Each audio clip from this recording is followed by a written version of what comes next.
Yep.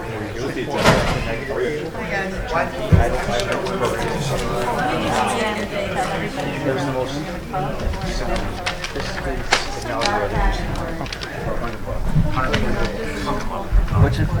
I get confused. Two kids for a Jeep. Programmer for a truck. Yeah. And they're literally this big. It's a piggyback. Got any gum or candy? No day black. Brian, how are you, Brian? How you doing? Always my grandson tomorrow night. Really? Out there? Yeah. That's all I do.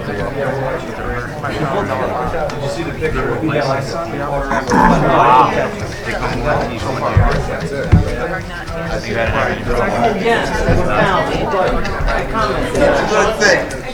Ladies and gentlemen, I'm going to call to order the special meeting of the Board of Apportionment and Taxation and the Board of Aldermen. Please rise for the pledge. Pledge allegiance to the flag of the United States of America, to the republic for which it stands, one nation, under God, indivisible, with liberty and justice for all. Thank you. Can I have a roll call, please? For the Board of Apportionment and Taxation, Chairman Cassetti, Present. Mr. Danielczak, Mr. Jastilka, Mr. Mamone, Present. Mr. McTighe, Present. Mr. Tapson, Present. Mr. Smearsan. For the Board of Aldermen, Alderman King, Present. Alderman Stowe, Alderman Tripp, Alderman Vaccaro, Present. Alderman Cassetti, Here. Alderman Philip Holmes, Here. Alderman Dempsey, Here. Alderman Kaslitis, Here. Alderman Yellman, Here. Alderman Rivers, Here. Alderman O'Brien, Alderman Stewart, Here. Alderman Blackwell, Alderman DeLibre. Here. We have a quorum. We have a 10 quorum. present, 4 absent. Thank you. Item 3 on the agenda, the Mayor's presentation of the 2019-2020 budget to the Ansonia Board of Aldermen and the Ansonia Board of Apportionment and Taxation. Mayor Cassetti, please. Good evening. Good evening.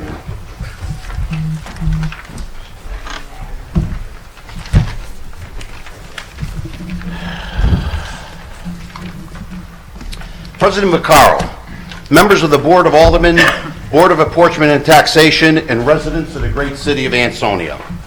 Tonight, I am setting forth my proposal for the 2019-2020 budget.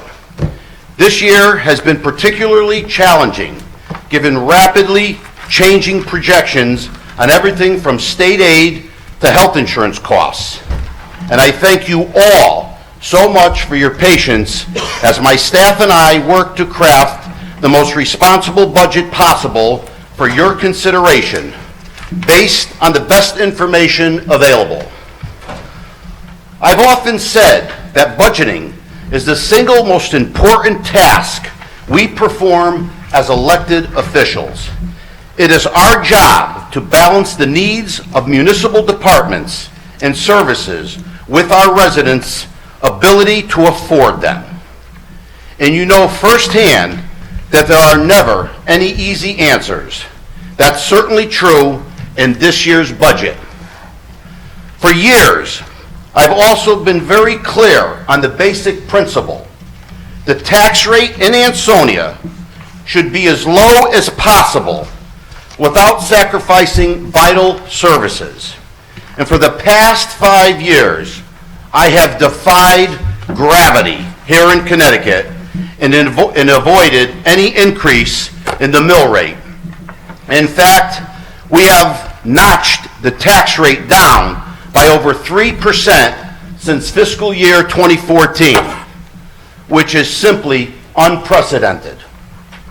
All things equal, Ansonia taxpayers have paid the lowest tax rate possible for the past 5 years, while still providing support for important public services like education and infrastructure improvements. And for those keeping track, you know that this administration will go to hell and back to protect our taxpayers' dollars, whether it's politically expedient or not. So tonight, I am asking for your trust when I say that my proposed budget for the 2020 fiscal year once again represents the lowest tax rate possible, while still responsibly supporting the services our residents depend upon and bolstering our city's financial health. Let's skip straight to the bottom line. The proposed budget represents a 3.15% decrease in year-to-year city-side spending and a 3% increase in city funding for the Board of Education. It reduces our reliance on the undesignated fund balance by 47%, leaving a healthy 7.1% in reserves. My proposal features some painful cuts to city administration, including givebacks by myself and administrative staff, but includes no drastic cuts to services or closed departments like the library and transfer station. And it calls for a modest mill rate increase of 0.48 mils. That would equate to an additional $72 in taxes for the average Ansonia household. That's on a house assessed at $150,000. Now, if we were in another town, a mill rate increase of less than a half a mil might be seen as tax stabilization. And of course, this increase would still put the tax rate 3.91% lower than it was when I took office nearly 6 years ago, an overall reduction of 1.54 mils since 2014. But I think you know me better by now. The decision to propose an increase, however slight, was not my first choice. And I am not going to lie, it kept me up at night. I mean, it's election year, right? However, several factors have led me to believe this is truly the responsible decision this year, politics aside. First, it appears that the state of Connecticut will not be increasing the city's portion of the education cost sharing grant in Ansonia, as we hoped. The city portion of the ECS allocation is critical because it helps municipalities afford the continually rising cost of public education. It's an equalizing grant intended to make education funding fair. Here's a well-known fact. Ansonia has been shortchanged on ECS funding by millions for years, and the city's portion of the ECS grant has been flatlined for the past 12 years. And despite many promises that we would start seeing increases, the city's portion of the ECS funding will remain flat again this year. Actually, projections seem to show it will be about $30 less. I am encouraged that the state will be increasing the Alliance District portion of the ECS grant to Ansonia schools by $600,000. That's a great thing. However, there is an important difference between the Alliance District and city portions of the ECS.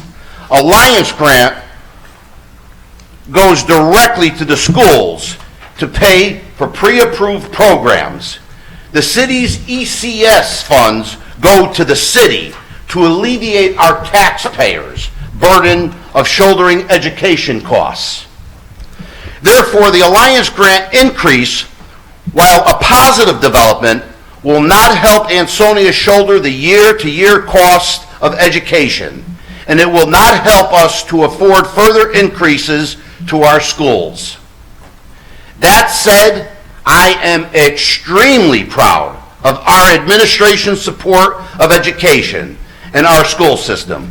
Over the past 5 years, we have increased the Board of Education budget by over $4 million, despite our ECS funding remaining flat, and that was a challenge. And this year, I am proposed to increase it another $130,000.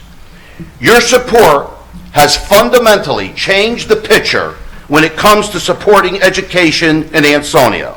When I took office in 2013, education was 49.9% of the city budget, and that does not include supplemental education grants. That's all taxpayer money.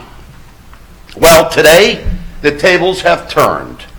In my proposal, education now consists of 57% of the total city budget. The facts are clear. Ansonia is doing all it can to responsibly support education, and all of this funding is permanent. A baseline in taxpayer funding that will only increase from here given Connecticut's minimum funding laws. But this support comes with a cost. We cannot continue to provide increasing support to education and other vital services without additional revenue, spending cuts, or in this case, both. That leads me to the second big consideration in this budget year, the city's fund balance.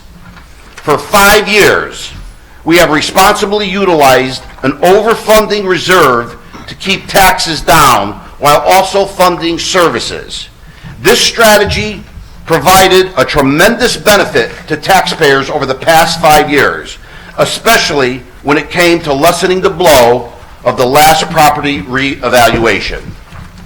Well, the time has come to level off our use of the fund balance, to maintain a healthy level of financial reserves going forward.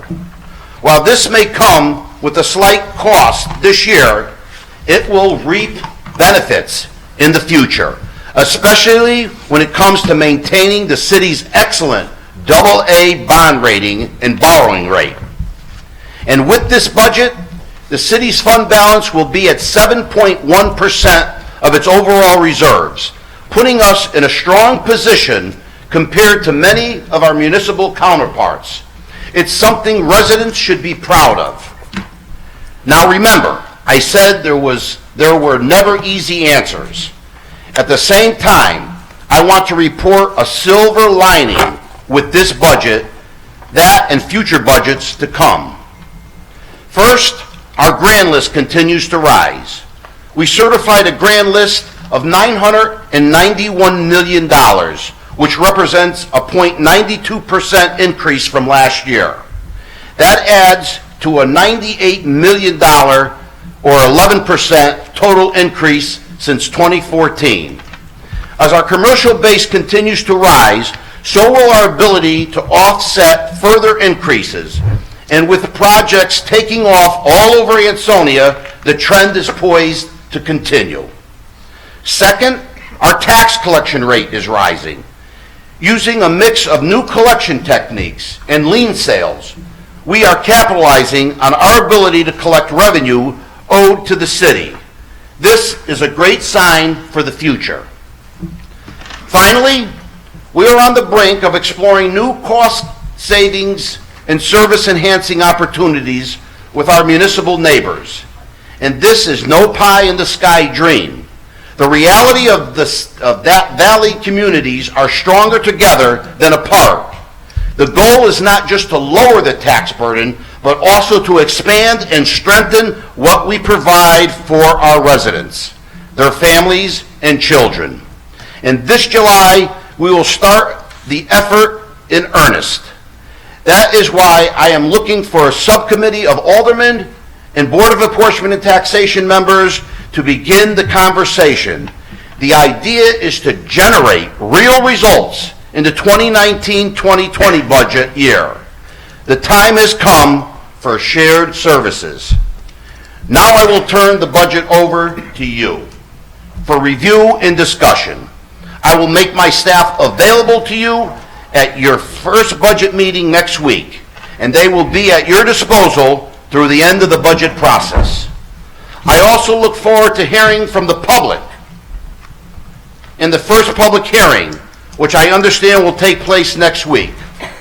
I leave you with this snapshot of the last 6 years, which includes my proposed budget.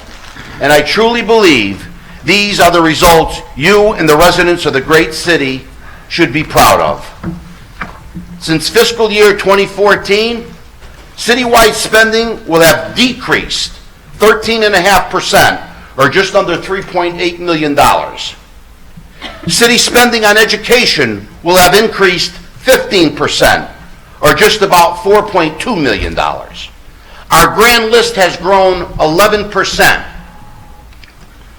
and the tax rate will have dropped by 3.91%.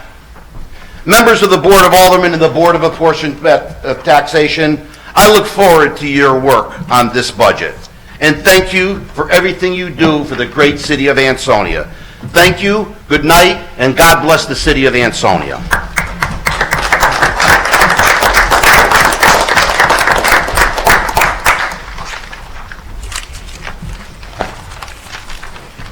Any questions for Mayor Cassetti, gentlemen, from the Alderman? You have in your packet the meetings that we're going to schedule with the Finance Committee, with the Board of Aldermen, as well as the Board of Apportionment and Taxation. First meeting for that will be on Wednesday, June 12th at 6:30 p.m. Second meeting will be Thursday, June 13th at 6:30 p.m. in City Hall. Also, we're going to have a budget open house meeting of the Board of Aldermen and vote to discuss the budget. That's Saturday, June 15th, 10 a.m. to noon at the Senior Center. Also, the third meeting of the Aldermanic Finance Committee and the Board of Apportionment and Taxation for review and revision will be Monday, June 17th, 6:30 p.m., City Hall. And the fourth meeting of the Aldermanic Finance Committee and vote, if needed, will be Wednesday, June 19th, 6:30, City Hall. The first public hearing / final meeting of the Board of Aldermen and vote to approve the city budget will be Thursday, June 20th, 6:30 at the Senior Center. So as you can see, we're going to be pretty busy for the next couple of weeks. Thank you. No. Okay. Item 5, referendum fund transfers. Sheila O'Malley, are you in the house? That's right here.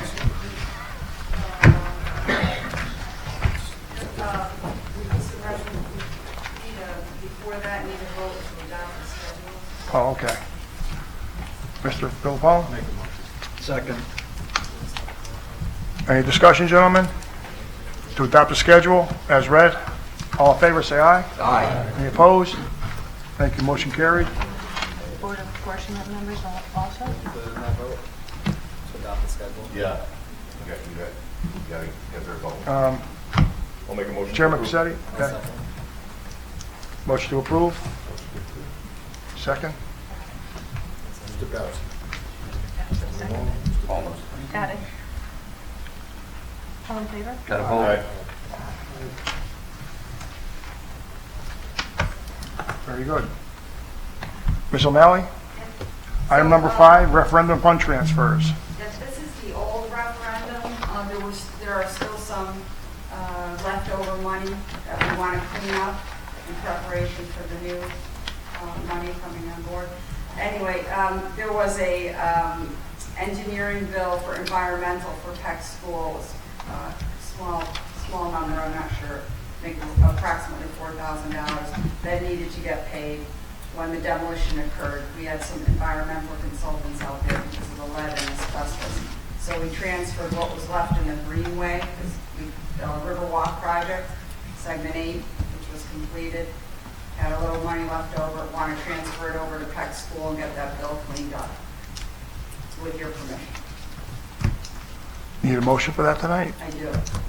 Mr. Rivers? Motion, second by Mr. Cassetti. Discussion, gentlemen? All in favor, say aye. Aye. Any opposed? Motion carried, thank you. Thank you. Item number 6, executive session. Mr. Marini? Just the members of the Board of Aldermen. Just the Board of Aldermen? Thank you. Motion for executive session, second by Mr. Rivers. All in favor, say aye. Aye. Any opposed? Thank you. Okay, ladies and gentlemen, we're in executive session. Have to vacate the premises. guys